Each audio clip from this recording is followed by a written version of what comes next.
Israeli forces killed more than a dozen Palestinians during an extended raid in the West Bank, according to Palestinian authorities on Saturday. It's one of the occupied area's heaviest casualties in months amid a recent surge in violence. The Israeli army released videos said to show its operations during the raid, which began in the early hours of Friday in the Nur Shams area near the flashpoint city of Tulkarm. It said a number of militants were killed or arrested during the raid, with at least 4 Israeli soldiers wounded. Reuters was not able to independently confirm the date or location of the footage. Bursts of gunfire could be heard in Nur Shams as the fighting went on well into Saturday.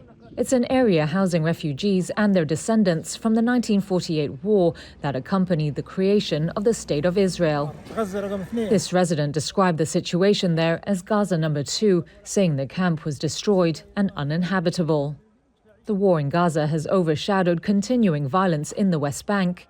It includes regular Israeli army raids on areas said to harbor militant groups, rampages by Jewish settlers in Palestinian villages, and street attacks by Palestinians on Israelis. But the conflict there stepped up about a week ago after an Israeli teenager went missing in the West Bank, according to Israeli authorities. As people searched for the boy overnight, Jewish settlers entered a nearby Palestinian village and set houses and cars ablaze. His body was discovered the next day in what Israel said was a suspected militant attack. The U.S. State Department condemned the killing of the Israeli teen, but also said it was increasingly concerned by violence against Palestinians in the West Bank.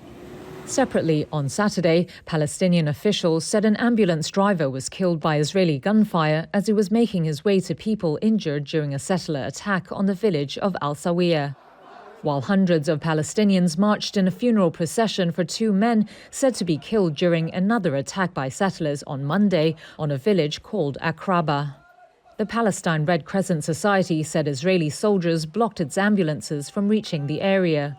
Israel's military did not immediately comment on the ambulance driver's death on Saturday.